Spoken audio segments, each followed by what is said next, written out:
The morning sun cast long shadows through the ancient trees of Verdania when Lyra first heard the strange sounds above her forest home. She stood at the entrance of her crystal cave high on the mountain slope, watching the purple sky with growing concern. Her pointed ears picked up vibrations that did not belong to any creature she knew. Ember and Frost sensed her worry immediately. The two dragons were still young, barely larger than forest cats, but their bond with Lyra ran deeper than blood. Ember pressed his warm red scales against her leg while Frost coiled around her neck like a living scarf of blue ice. Both creatures shared her unease through their mental connection. The sound grew louder like thunder that never stopped. Lyra had lived for 300 years in these peaceful mountains, and nothing had ever disturbed the quiet rhythm of her days. She gathered herbs at dawn, hunted small game at midday, and practiced her magic under the stars.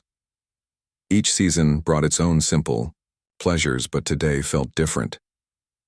A dark shape appeared between the clouds, moving faster than any bird. Lyra squinted at the metal object as it streaked across the sky, trailing smoke and fire. Behind it came dozens more shapes, all gleaming silver against the purple atmosphere. Her heart began to race as childhood stories flooded back to her mind. The elder elves spoke of metal demons that fell from the stars to devour entire worlds. They told tales of worlds stripped bare of all life, leaving only empty rock floating in space. Lyra had always thought these were just stories meant to frighten young elves into staying close to home. Now she wondered if the stories might be true. The first metal shape wobbled in the air as if wounded. It veered away from the main group and began falling toward her mountain.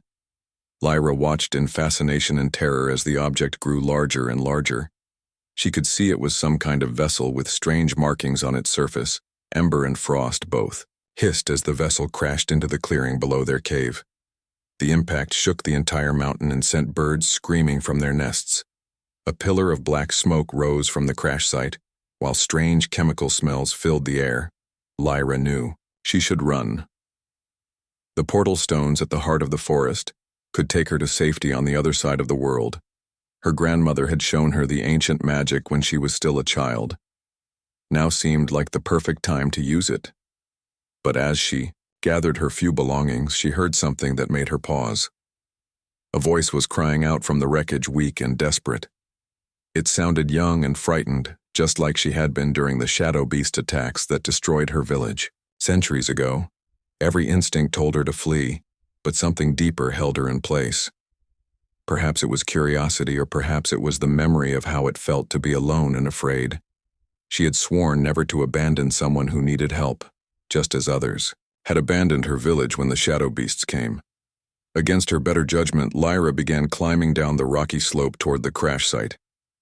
Ember and Frost followed close behind their claws, finding purchase on the steep stone they shared. Worry buzzed through the mental link, but they would never leave her side.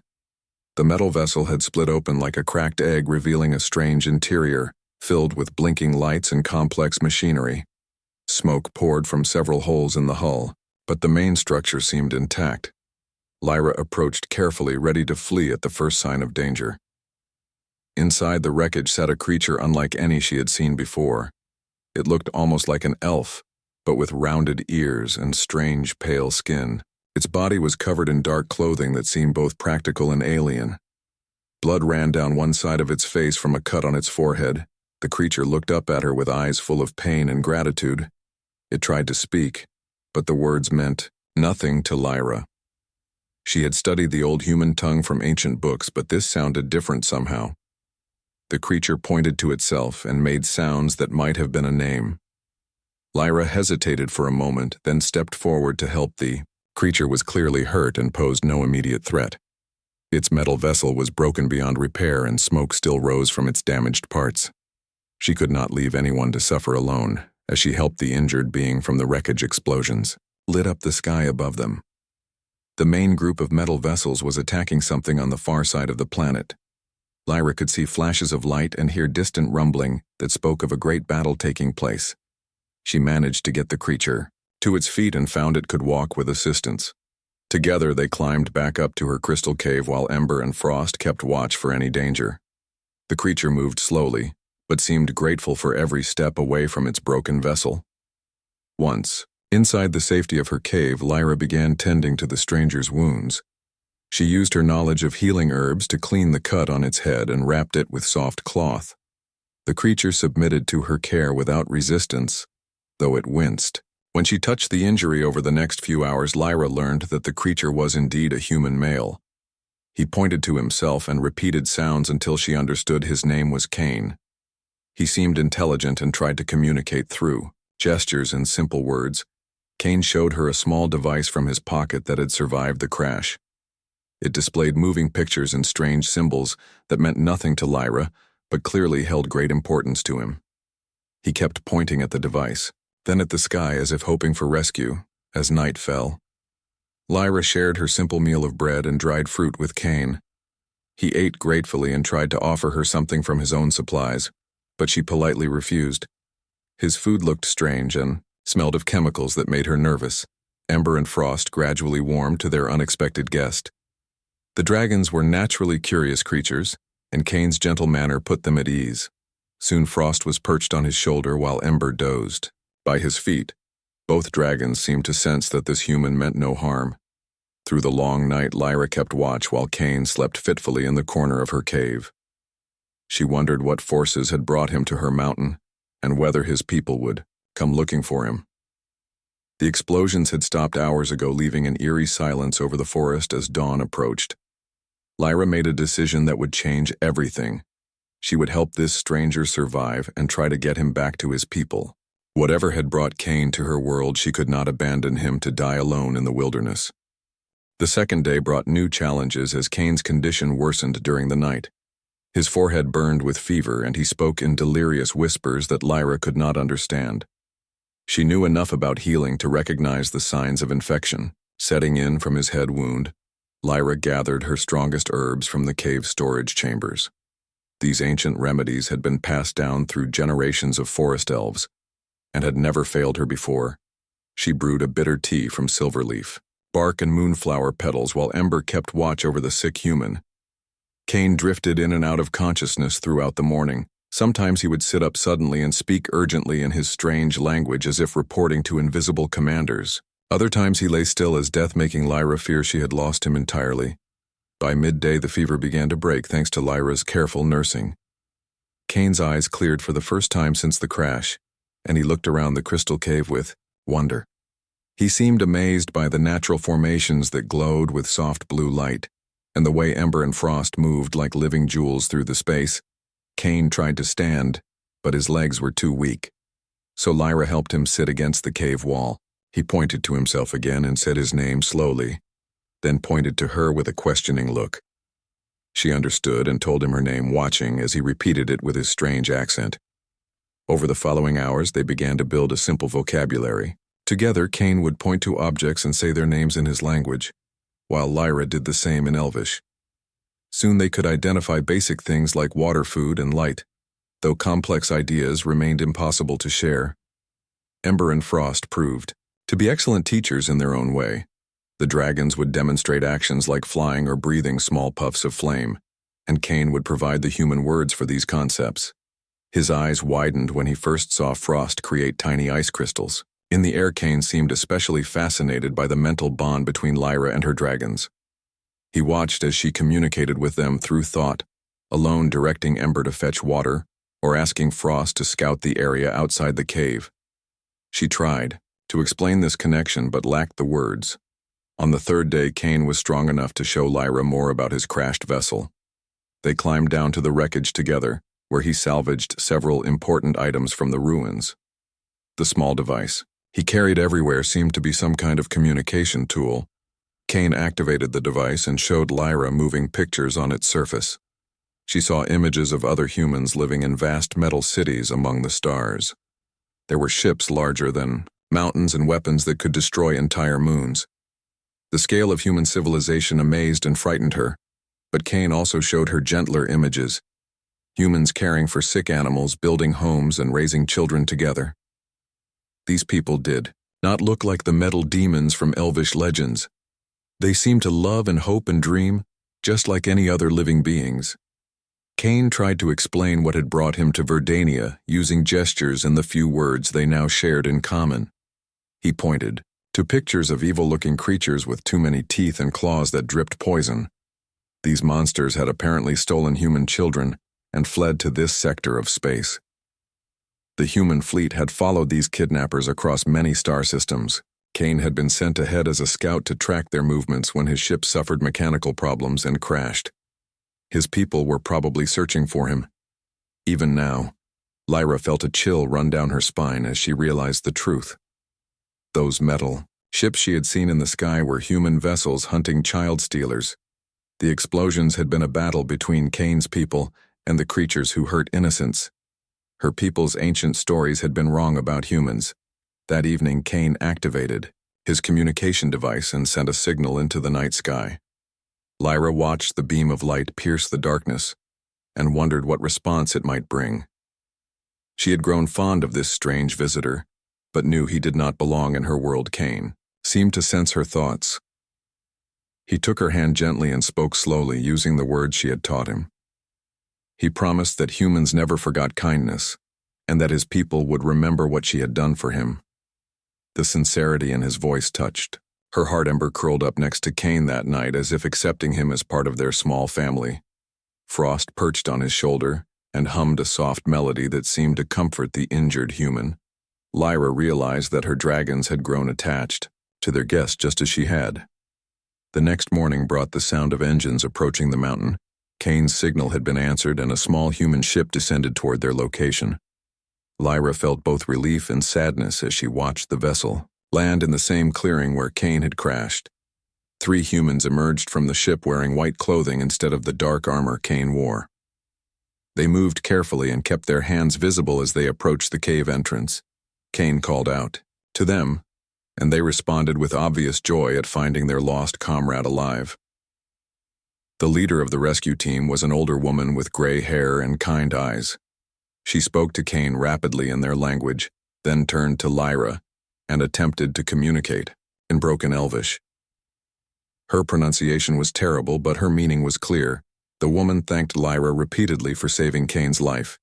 She explained that their fleet had defeated the child stealers, but losing their best scout had filled them with despair. Now that Kane was safe, they could return home knowing their mission was complete. Kane gathered his few belongings but hesitated at the cave entrance. He looked back at Lyra with regret in his eyes, as if leaving behind something precious. Before joining his rescue team, he pressed a small metal token into her palm.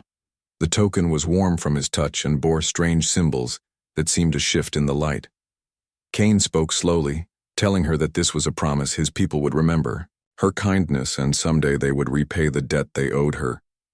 Lyra watched from the cave entrance as the human ship lifted off and disappeared into the purple sky. Kane waved from a window until distance made him invisible. She clutched the metal token tightly, wondering if she would ever see him again. Ember and Frost seemed subdued after their new friend departed. They had enjoyed having another presence in their quiet mountain home, and the cave felt emptier without Kane's gentle voice. And curious questions about their world days passed slowly, as life returned to its normal rhythm. Lyra resumed her daily routines of gathering herbs and practicing magic. But something had changed inside her. The meeting with Kane had opened her mind to possibilities she had never considered before. She began studying the ancient books more carefully, looking for references to humans and other star-traveling peoples. Most of the texts spoke of them as enemies or threats, but a few mentioned alliances and friendships between the species. Lyra started to wonder about the vast universe beyond her mountain. What other peoples lived among the stars, and what stories did they tell about each other? Perhaps the old Elvish legends were not the only version of truth. The metal token became her most treasured possession. She carried it everywhere, and often held it while watching the night sky. Sometimes she thought she could feel warmth from it, as if Kane's promise still lived within the strange metal. 20 years passed like leaves falling from the ancient trees of Verdonia. Lyra had almost forgotten about her strange encounter with the human named Kane. Her life returned to its peaceful rhythm among the crystal caves, while Ember and Frost grew from cat-sized companions into magnificent dragons the size of wolves. The years had been kind to them all. Lyra's magic grew stronger with practice, and she discovered new chambers deep within the mountain, filled with glowing crystals that enhanced her power. Ember learned to breathe flames hot enough to melt stone, while Frost could freeze entire streams with a single breath. Their mountain home became a sanctuary for injured forest creatures. Word spread among the woodland folk that the elf woman and her dragons would heal any animal that came to them seeking help. Rabbits with broken legs, birds with damaged wings, and even larger beasts found refuge in the crystal caves. Lyra built a reputation as a wise healer throughout the forest communities. Other elves began visiting her mountain to trade herbs and knowledge. She welcomed these visitors warmly, though none stayed long in her remote location. Most preferred the bustling tree cities deeper in the woods. The metal token Cain had given her remained her most precious possession. She kept it in a place of honor beside her bed and often held it while watching the stars. Sometimes she wondered what had become of the gentle human who had shared her cave for those few important days. Ember and Frost never forgot their human friend either. When visitors came to the mountain, the dragons would sometimes search the group, hopefully as if expecting to see Cain's familiar face among the strangers. They had learned to trust other species because of him. Life on Verdania continued its ancient patterns. The seasons turned in their endless cycle, bringing spring rains and summer warmth, followed by autumn harvests and winter snows. Lyra marked each year by the growth of new crystals in her caves and the strength of her bond with her dragon companions. She began writing down her experiences in journals made from tree bark and plant dyes. The story of Cain's crash and rescue filled many pages along with her thoughts about the nature of kindness between different peoples. Her writings became wisdom texts that other elves treasured. The forest around her mountain flourished under careful protection. Lyra used her magic to encourage plant growth and maintain the delicate balance between predator and prey species. Her territory became known as a place where the old ways still thrived, untouched by outside conflict. News from the wider galaxy rarely reached the remote mountain, but occasional travelers brought stories of wars and alliances among the star-traveling peoples. Most elves paid little attention to these distant events, preferring to focus on their own peaceful world. Lyra felt differently, though her encounter with Cain had opened her mind to the vastness of creation, and she found herself curious about the great civilizations that moved between the stars. She wondered if humans had kept their promise to remember her kindness. The dragons shared her curiosity in their own way. They had developed a fascination with flying objects and would investigate any aircraft that passed over their territory. Most proved to be simple elvish vehicles, but Ember and Frost always hoped for something more exotic. On quiet evenings, Lyra would sit with her companions watching the night sky and telling them stories about the human fleet that had once filled the heavens above Verdania. The dragons listened with rapt attention, as if these tales were prophecies rather than memories. She taught herself more words from the ancient human language using old books found in abandoned libraries. Her pronunciation improved over the years, though she had no one to practice with except Ember and Frost, who tried their best to repeat the strange sounds. The metal token began to change subtly over time, developing new patterns in its surface that seemed to respond to Lyra's touch. She wondered if this was some kind of human technology, or simply the result of years of handling by elvish magic trade. Roots brought occasional news from other worlds, and Lyra learned that the human empire had continued growing in size and influence. They seemed to be a people who kept their promises and honored their debts, though few elves had direct contact with them. Some stories spoke of human fleets arriving to defend worlds that had once helped them. Others told of human colonies established to protect important trade routes or strategic locations. The pattern suggested that Cain's people took their obligations seriously. Lyra began to hope that someday the humans might return to Verdania, not because they needed help, but simply to honor old friendships. The thought filled her with excitement and nervousness in equal measure. She had changed much in 20 years and wondered if Cain would recognize her. The forest communities began asking Lyra to serve as an ambassador to any off-world visitors who might arrive. Her reputation for wisdom and her unique experience with humans made her an obvious choice for such duties. She accepted the responsibility gladly. Ember and Frost grew more powerful with each passing year, developing abilities that amazed even Lyra. Ember could now breathe flames in multiple colors, each with different properties, while Frost had learned to create complex ice sculptures that lasted for weeks. Their mental bond deepened until they could share not just thoughts, but emotions and memories.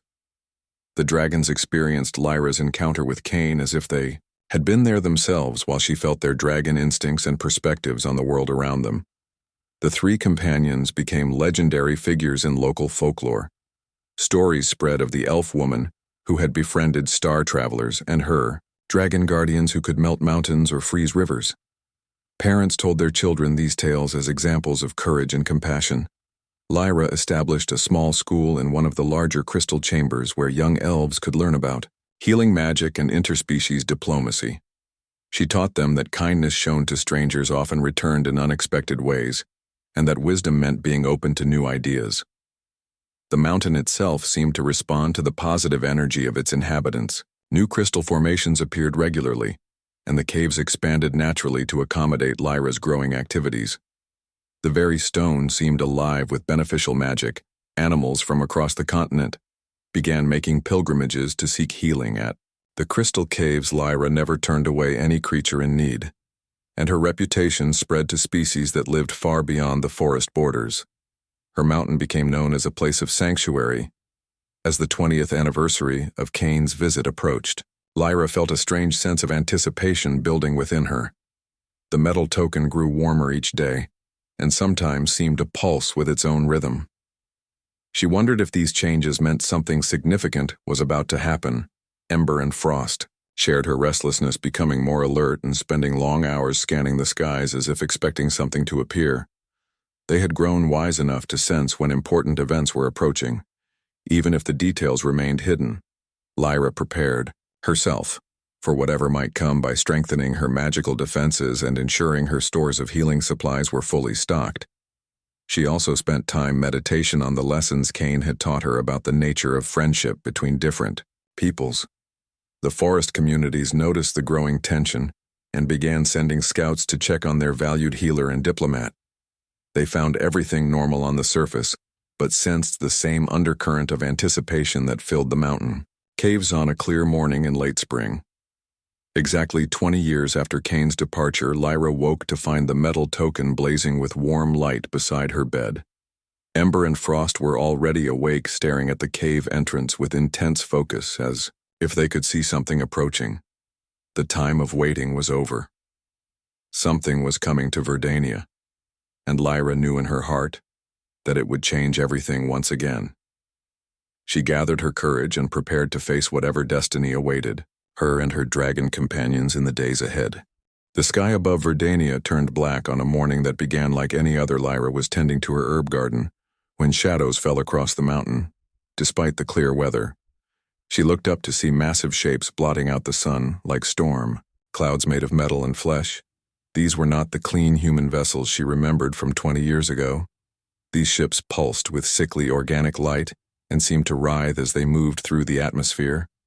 Strange tentacles hung from their hulls while weapon ports opened and closed like hungry mouths. Ember and Frost pressed close to Lyra's sides, their bodies trembling with instinctive fear.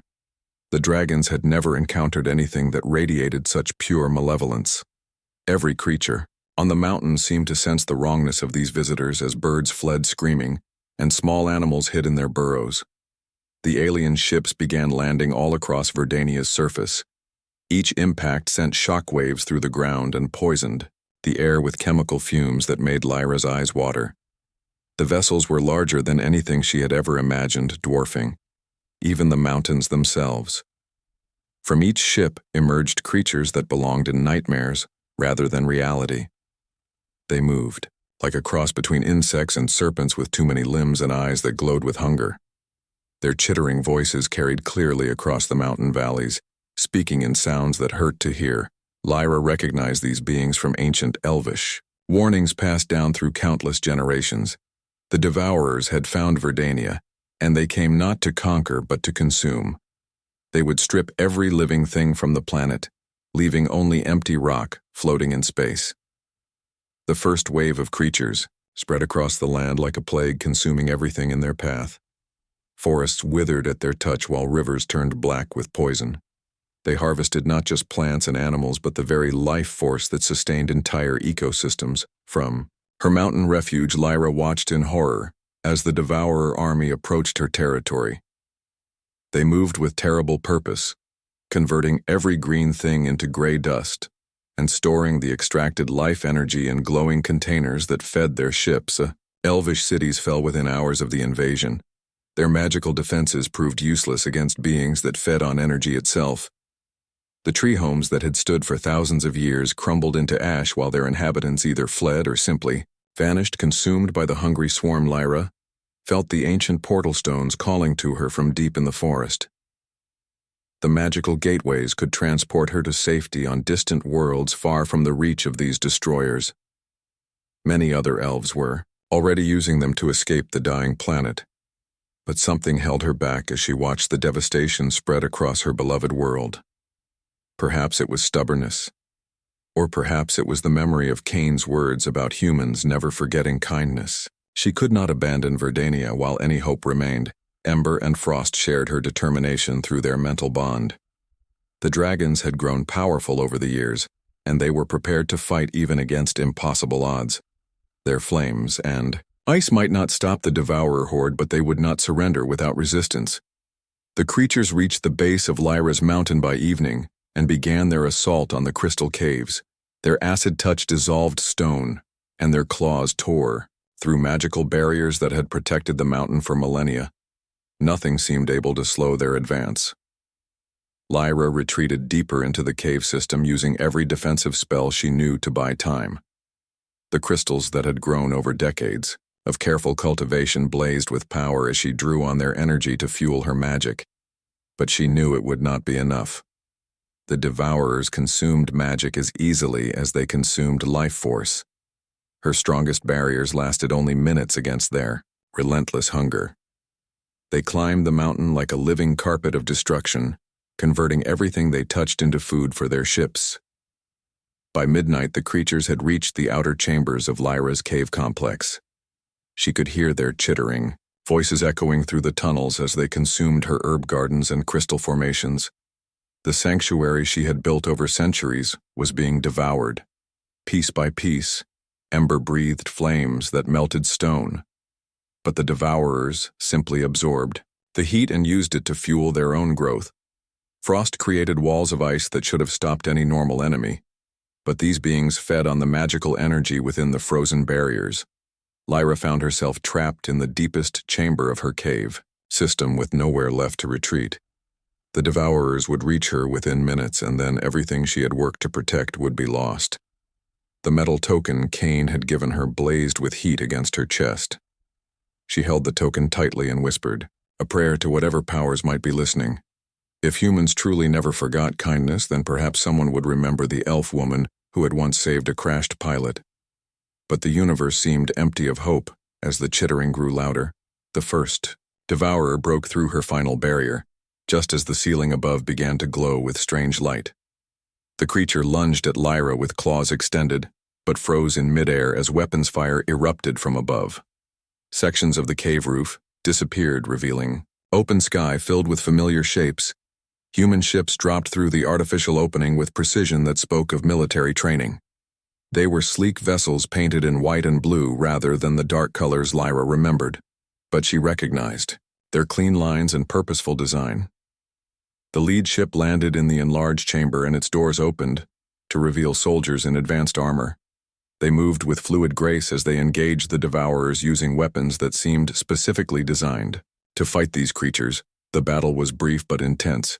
Human energy weapons carved through Devourer ranks while their armor proved resistant to the creatures' acid attacks. Within minutes, the immediate threat was neutralized, and the remaining aliens retreated to report to their ships. A familiar figure emerged from the lead human vessel, walking with the confidence of command. Lyra gasped as she recognized Cain, despite 20 years of aging and the scars that marked his face. He still carried himself with the same gentle dignity that had impressed her. Long ago, Cain approached slowly with his hands visible and empty, just as he had during their first meeting.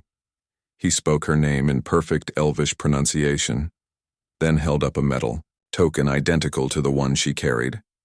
The promise he had made 20 years ago was being kept. Behind Cain came dozens of other humans, both soldiers and civilians.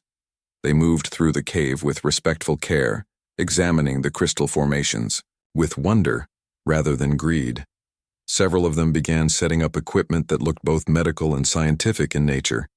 Kane explained in careful Elvish that the human government had declared Verdania under their protection when they learned of the Devourer invasion. A full fleet was engaging the alien ships in orbit, while specialized teams worked to heal the damage already done to the planet. Lyra felt tears streaming down her face as she realized what this meant. The kindness she had shown to one crashed pilot had grown into something magnificent. Humanity had traveled across the galaxy to repay a debt that many would have forgotten. Ember and Frost approached Kane with cautious curiosity. The dragons remembered their old friend, despite his changed appearance, and soon they were nuzzling against him like oversized cats seeking attention. Kane laughed with genuine joy as he stroked their scales. The human rescue teams worked with incredible efficiency to establish a safe zone around the mountain. Their technology could reverse much of the damage the Devourers had caused, though the process would take time. The most important thing was that hope had returned to Verdania. Dawn broke over the scarred landscape. Lyra stood beside Kane, watching human ships pursuing the retreating Devourer fleet. The battle was far from over, but the tide had turned in favor of life over consumption. She clutched her metal token and marveled at the power of kept promises. The battle for Verdania's sky raged for 3 days as human fleets fought to drive away the Devourer ships. Lyra watched from her restored mountain cave as explosions lit up the atmosphere like deadly fireworks. Each burst of light represented another small victory in the war for her world's survival.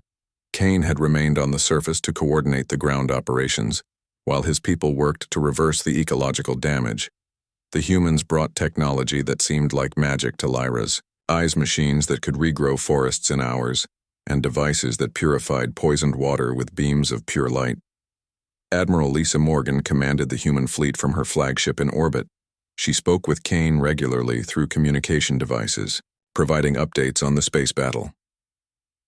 The Devourers were retreating slowly, but they fought viciously for every mile of space they gave up. Lyra learned that humanity had been tracking the Devourer fleet for months, waiting for the perfect opportunity to strike. The aliens had made a critical mistake by attacking a world under human protection. Their invasion of Verdania gave the human military justification for a full-scale assault. The Elvish survivors began emerging from their hiding places. As word spread that help had arrived, many had fled to other worlds through the portal stones, but thousands remained hidden in deep caves and underground sanctuaries. They looked upon the human rescuers with amazement and growing hope. Ember and Frost became unofficial ambassadors between the two species. The dragons had no fear of the human soldiers, and their playful nature helped break down barriers between the groups.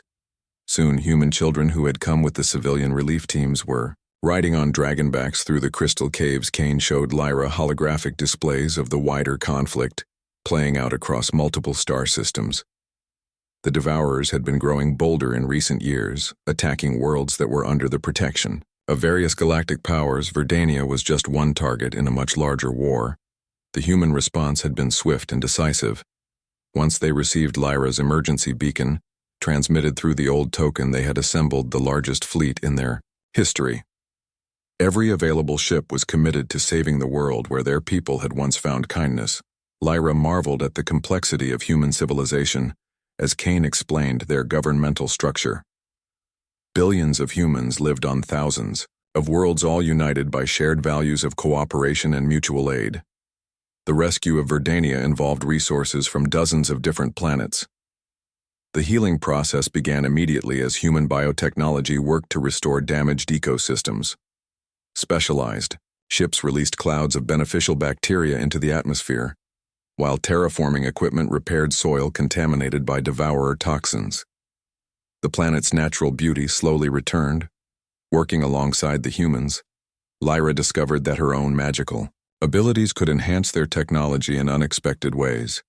Her crystal formations could store and amplify energy, while her healing knowledge helped develop new medical treatments.